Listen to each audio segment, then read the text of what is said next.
everybody, to another great episode of Real Life Matters. And of course, I'm your host, DBoss, and I'm just letting people know that I'm on Monday to Friday from 10 p.m. to 12 a.m. Eastern Standard Time. And CaribVision is offered in 28 different countries, including the UK, all through the Caribbean, and then BellFibe in Canada, channel 658. Where you could catch it there. But in case you don't catch my shows and all the wonderful guests I have on there, you can go to my YouTube channel and you can subscribe, like, or share. And that's DBoss Network. And you just do your due diligence, and you can watch all the guests at your own time, and you don't have to be forced into a particular specific time to watch something. But anyways, I hope everybody has been doing their 15 minutes of laughing. That releases a lot of stress. It also brings your blood pressure. It's also good for healing your body. It's a lot for releasing those bad endorphins in your body. So, and it can tone your abs. I'm not saying to stop going to the gym, but that it can also assist you. It warms up your voice if you have a speaking engagement.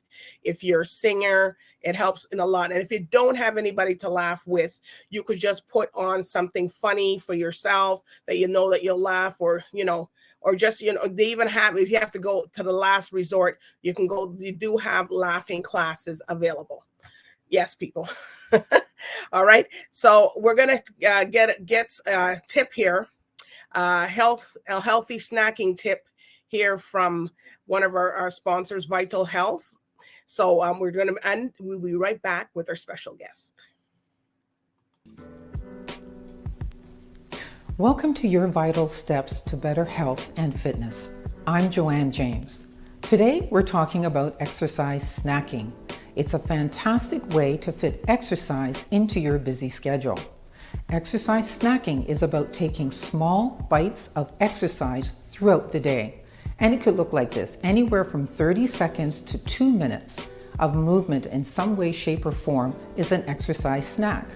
You can, instead of taking the elevator, take the stairs up a flight. Or you can go for a brisk walk for 5 minutes. If you're watching TV, you can sit down and do some stretches, or sit and stand to work those legs. When you're at work, do some stretches at the desk. All of that is exercise snacking. The beauty is it does not require a membership, and neither do you need equipment. So take advantage of those small pockets of time that you have throughout the day to do some form of movement. You'll feel great. I'm Joanne James, and this has been your Vital Steps to Better Health and Fitness. See you next time.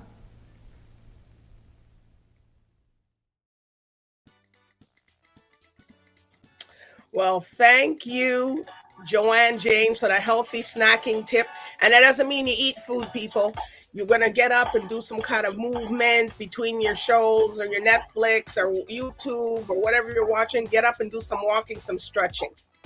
But anyways, I got a very special guest here on for you guys today. And we're going to find out all about this wonderful organization. And it's actually a museum, the Amherstburg Freedom Museum. And we have, who's going to be with us today, is going to be telling it about us, is Mary-Katherine Whelan, the curator, and she's the administrator. So with no further ado, here's Mary. Thank you so much for having me. Hi. Hi. I'm just so glad to see you here today. And a lot of people probably has not heard of this organization, right? Mm-hmm. Which you probably, because I haven't heard about it till now. But anyways, we're gonna backtrack. Okay. Everybody here at Real Life Matters likes to know everybody's cultural background and where they come from.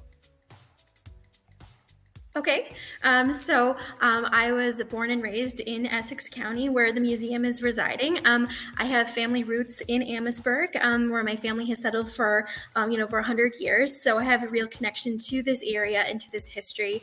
And, I have politicians in my family that have helped the museum over the years. So I have a real connection, to this museum personally. Okay. You see, some people, they work somewhere, but they don't have the real connection mm-hmm. like you do. Well, I don't have a connection to the Underground Railroad history, which is really important and integral to Canadian history. But, I do have my own sort of personal connection to the museum in other ways. All right. So tell us about what the museum, like what, I know you said a little bit about it. So tell us about it, how it got started. Sure. So we're a community-based nonprofit museum that tells the story of African Canadians' history and contributions. The museum was founded in 1975 by local residents of Amherstburg, Melvin Max Simpson and his wife Betty Simpson, and it presents artifacts that tell the story of African Canadians' journey and contributions, and presenting these artifacts that educate and inspire. We are a small museum, but the location is key because for those that don't know, Amherstburg meant freedom as the Canadian destination for many freedom seekers escaping enslavement in the United States. And also included in the museum complex building are the Nazarene AME Church, which is a National Historic Site in Canada and was a stop on the Underground Railroad, one of many all across Canada, and the Taylor Log Cabin, which is the home of George Taylor, who was a formerly enslaved man. He lived there with his family. Wow. So this is a really historic place that everybody goes. Well, so what kind of people come there? Do you get the students coming, or just everybody all around? Yeah, we get people from all over the world visiting, and we've got people from Japan, from New Zealand, from Iceland, from all these different countries in Africa, all over the United States, because the border was so fluid at that time. So there's lots of Americans that have a connection to Canada, where their ancestors escaped through the Underground Railroad, settled in Canada, and then when slavery ended in the United States in 1865, they returned back to be reunited with their family, and so they settled in the United States. So those, we have people who are coming to reconnect with their ancestors' journey in that history. So we have such a varied amount of people who come through here. We have schools that want to, educate the children about this history because it's important and it's often overlooked. And so that's why the museum is here, to educate people about the history of the Underground Railroad and sort of the contributions that Black Canadians have made into society and Canadian society. All right. So do you guys have a ledger of who escaped or who came through and stuff like that? Well, it's a little bit complicated because the journey was to be kept secret, because the Underground Railroad was called the Underground Railroad because they were trying to trick people to thinking they're actually talking about a train that went underground, but they were talking about their secreted activities. So they would use railway terminology to trick people. And so because of the secretive way that the Underground Railroad, was established, they didn't necessarily sort of keep those physical records of people who are coming through, just to protect those freedom seekers who are escaping enslavement. Because even though they would be considered free people after August 1st of 1834, that didn't necessarily mean that they were safe. So there would be bounty hunters and slave owners who were trying to come up into Canada and, bring and kidnap people, bring them across the border. So, that was a real fear for many people. Okay. So only people now that it's been this museum has been established, a lot of people are returning and coming back. Some people to recognize the history, or to trace their ancestors' journey, or to learn more about the Canadian side of history, because there are more museums in the United States that focus on African American history, but there are not that many in Canada. So I think that there's a lot of interest from lots of different people from varied backgrounds who want to learn about this history, because it's not well known, it's not taught in schools, and so that's why the museum is here, to educate people about this history and why it's important to know and to understand it. Well, that's great, because we're always, as Canadians, we're always overshadowed by the U.S. Oh, you guys don't know this, and you guys don't have you don't know your own background. But they're forgetting that a lot of the slaves ran to Canada, and there's a lot of outlets that they went out western Canada. They came through there to go to the prairies and the cowboys, and people are not realizing that now they're trying to get. Oh, Canada, it did play a part. Yes, for sure. The people, Southern Ontario was really a major access point for a lot of freedom seekers who are escaping from, Kentucky and that sort of thing. But there was also routes that they took out east and out west, as you mentioned.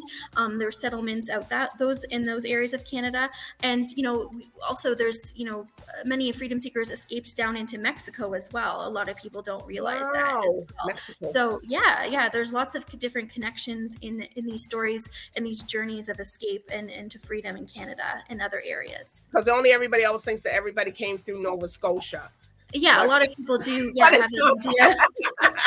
But huge influx of people, like, with Harriet Tubman, when we're talking about Harriet Tubman, Yep. she came up through the Niagara region. So, up through that area and settled in St. Catharines. So her story is very specific to that area, but there was definitely lots of settlement out in Niagara and St. Catharines, and as well as obviously in Toronto and other larger cities that were further away from the border.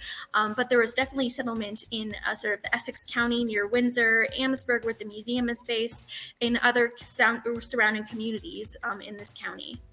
Wow. Because, a lot of people are down there, but they don't realize it's a lot of factories and stuff down in over there down Windsor. Yes, in Windsor, yeah. Yeah, but there was definitely lots of Black settlement that was happening, in Windsor, which was then known as Sandwich Town.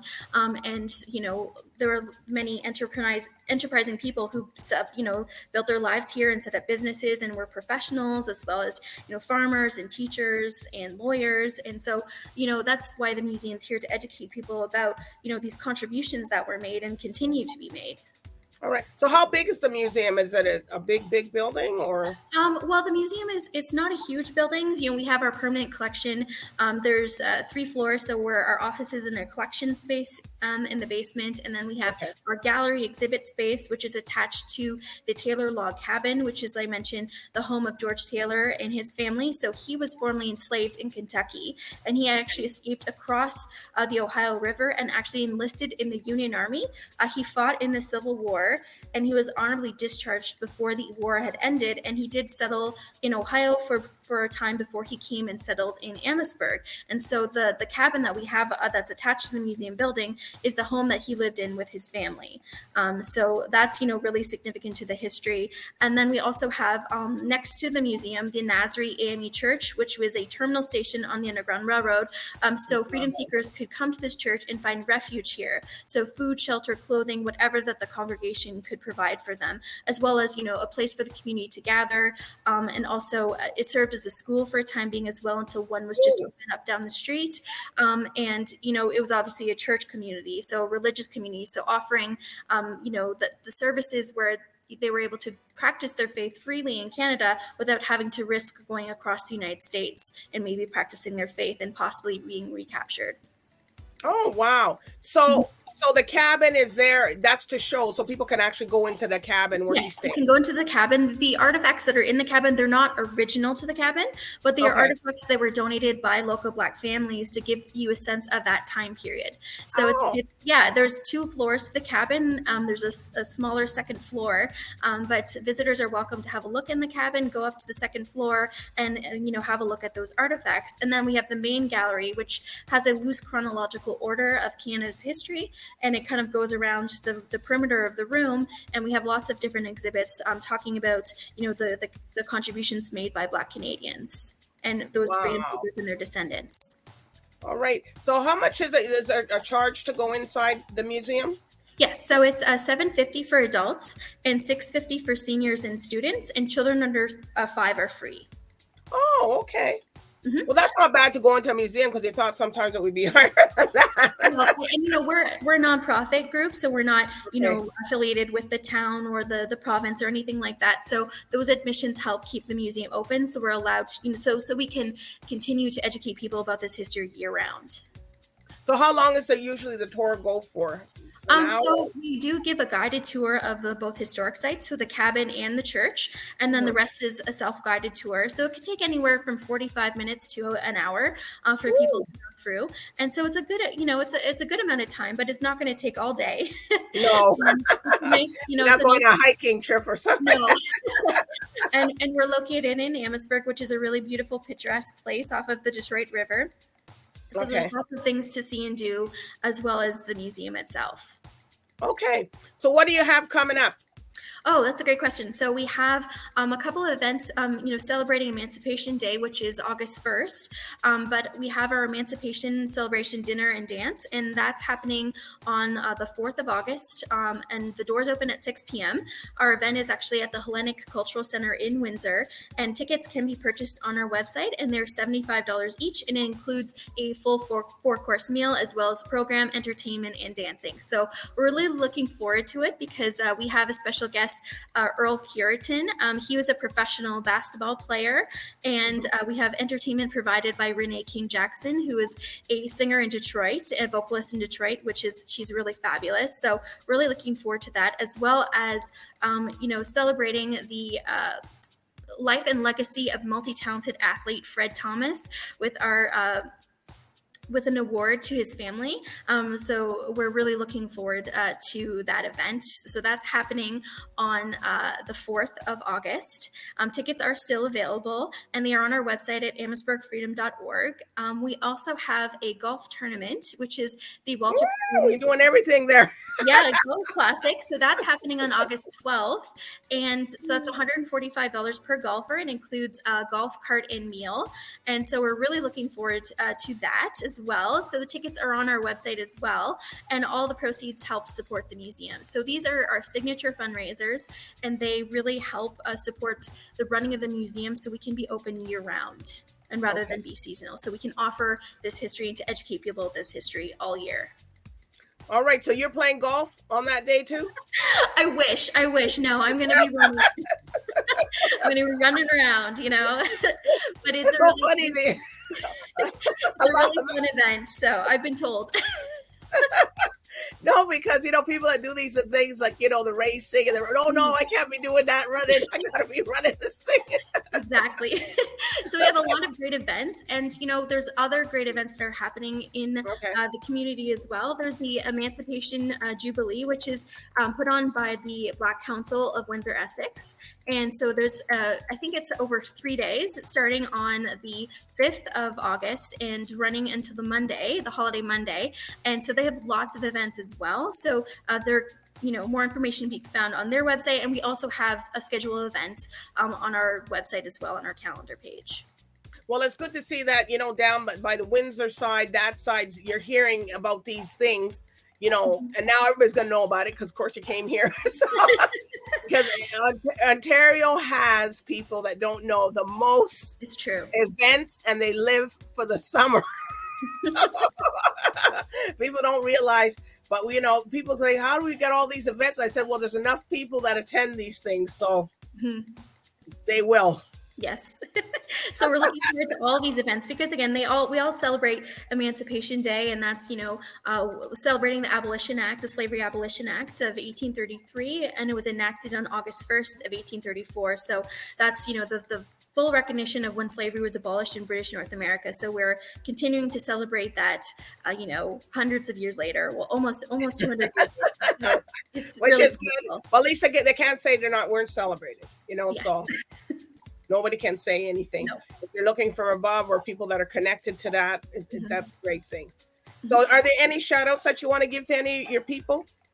My people. Oh, well, I definitely couldn't run the museum without our great board of directors. So, and their vision and guidance in running this museum, as well as my staff. So I'm really thankful for all the support that I received from my staff and all the visitors who come to the museum and wanted to really learn about this history and understand it, because, we're really grateful for that, and that people are willing to learn about this history.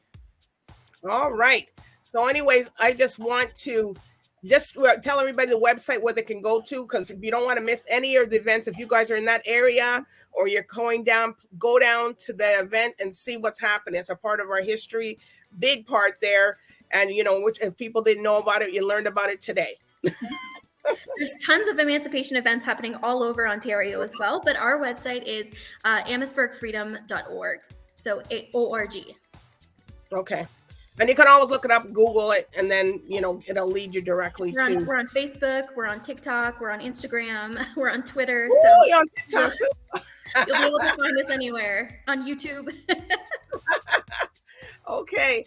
Well, it was a pleasure, Mary, here telling and, giving us so much education, because now I'm educated, and along with everybody else is educated about what goes on. And it's a big part of our history, people. Yes. So you need to go participate in the events. If you're in that area, you're not, you're close. You could just take a drive and you'll see Mary. She won't be playing golf or entertaining you, running around. All right. So I do want to thank Mary for as a guest coming here and telling us all about it again. And also, I do want to thank the viewers for tuning in. Real Life Matters, along with our, part of our great history. So everybody, good night and bye for now. You can say good night.